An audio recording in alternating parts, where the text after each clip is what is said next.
Bonjour Anissé. Bonjour Karine, bonjour Ronald. Bonjour Anissé. Pas mal. Bon, on va parler voiture et voiture numérique. Forcément, on commence par le rétroviseur. Le rétroviseur, c'est assez old school, c'est un peu à l'ancienne parce que depuis, il y a eu les radars de recul et il y a aussi les caméras de recul. Le problème de la caméra de recul, c'est qu'il faut regarder son tableau de bord pour savoir ce qui se passe derrière soi. Donc, des Japonais ont inventé ce système fabuleux qui rend les sièges arrière de sa voiture complètement transparents.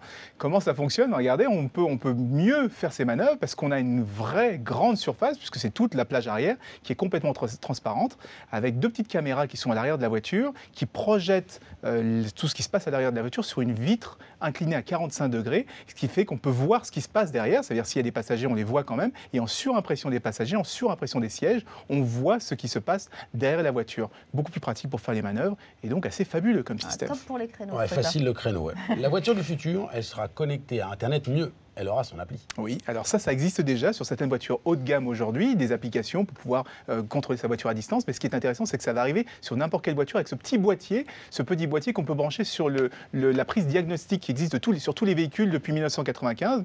Ce boîtier a un capteur d'inclinaison, de vitesse et autres. Pourquoi faire, par exemple, quand sa voiture est emmenée... Ouais, mais là, c'est trop tard déjà. Non, parce qu'on peut le prévenir hein, quand elle est envoyée à la fourrière.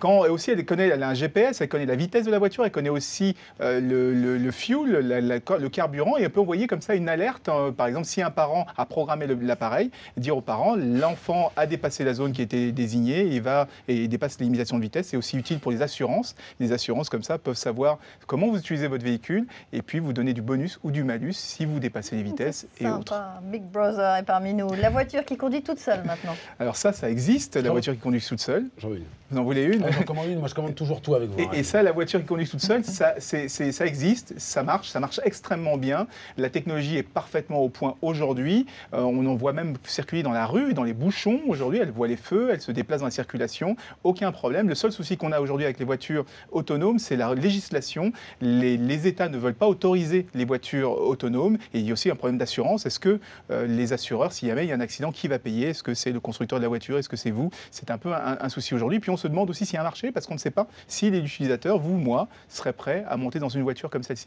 Mais ça peut être pratique pour les taxis, par exemple, hein, un taxi qui serait autonome, on lui donne l'adresse et il envoie. Oui, ou sinon pour les voitures autonomes, vous voulez vous garer, plutôt que de chercher une place, la voiture va faire le tour du quartier toute seule et elle vous pose où vous voulez. C'est sympa. Alors une autre découverte intéressante, la police de caractère du tableau de bord peut provoquer peut-être source d'accident. Oui, police de caractère, c'est la fonte, hein, vous savez, quand Helvetica, Arial et autres, des chercheurs du MIT ont testé plusieurs types de fontes, plusieurs types de police de caractère et se sont rendus compte que certaines polices vous demandent plus d'attention et ce qui peut être dangereux, notamment sur la route. Et il se trouve que les polices de type humaniste, du Century, si vous avez une police qui s'appelle Century par exemple, posent moins de problèmes, sont plus faciles à lire, plus rapides à lire que les polices de type grotesque, notamment Square grotesque, qui elles, pour 10% de plus, demandent 10% de plus d'attention. Et là où c'est très important, c'est quand on est sur l'autoroute, ça peut faire 80 mètres de différence sur la route et c'est essentiel quand même. En gras, en italique, c'est bien sinon. Merci beaucoup. Ça sent le vécu. Merci Anissé.